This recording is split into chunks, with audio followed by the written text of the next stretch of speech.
Welcome to the Daily Devo. My name is Diana. Today we are talking about the toss out list.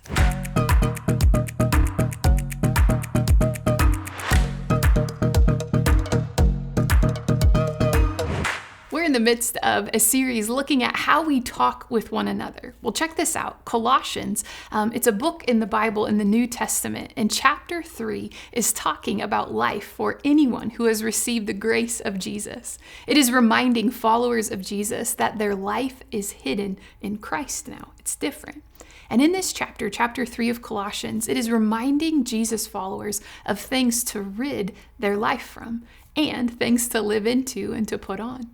Today, we're going to look at one little verse in the midst of this chapter, and this verse is going to remind us of practices to rid ourselves with God's help or to hand over to God. But first, what are roadblocks that come up when we talk with other people? You know, the things that trip us up or stand in our way as we seek to connect and communicate with others. This might help.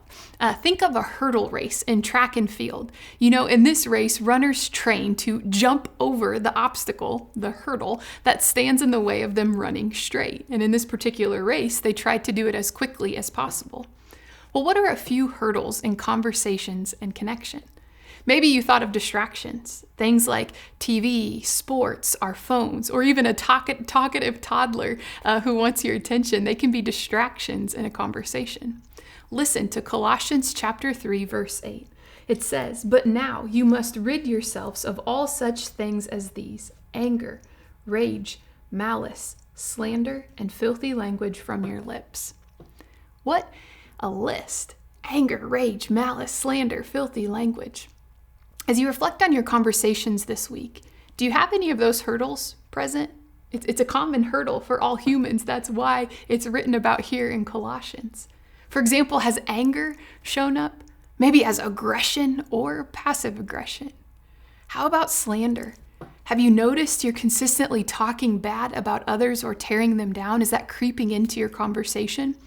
You see, I was standing in line behind a person who was on the phone in the store the other day, and they were talking quite loudly for all of us to hear multiple aisles over. Well, this person, they spent most of their conversation talking about how horrible some other person was. I mean, we all, again, admittedly have moments of venting our frustration, our disappointment, and our dislike about people. Yet as this particular person's phone conversation went on, the level of slander and anger and rage kept picking up in their words. I thought to myself, this is uncomfortable to overhear this conversation. It doesn't feel very good to listen to it. And I watched the person on the phone become more agitated and frustrated as they spoke. I noticed that the other people around in line, the 10 or so other people, they too, everyone was getting a little bit restless and uncomfortable with what they were hearing. It was slander. Remember, the person wasn't talking to us, but the person on the phone.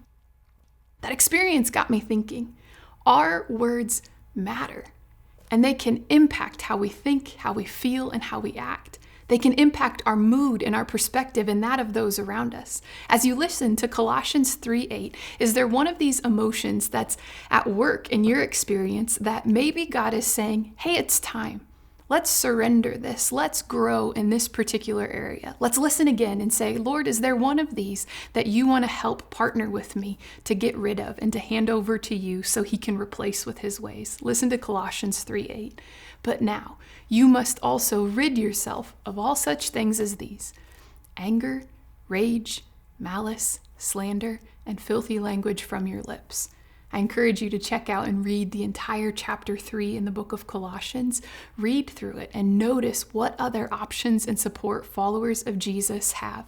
These things such as anger, this list, they can become roadblocks in our talking and communicating and connecting with others. We'll see you next time.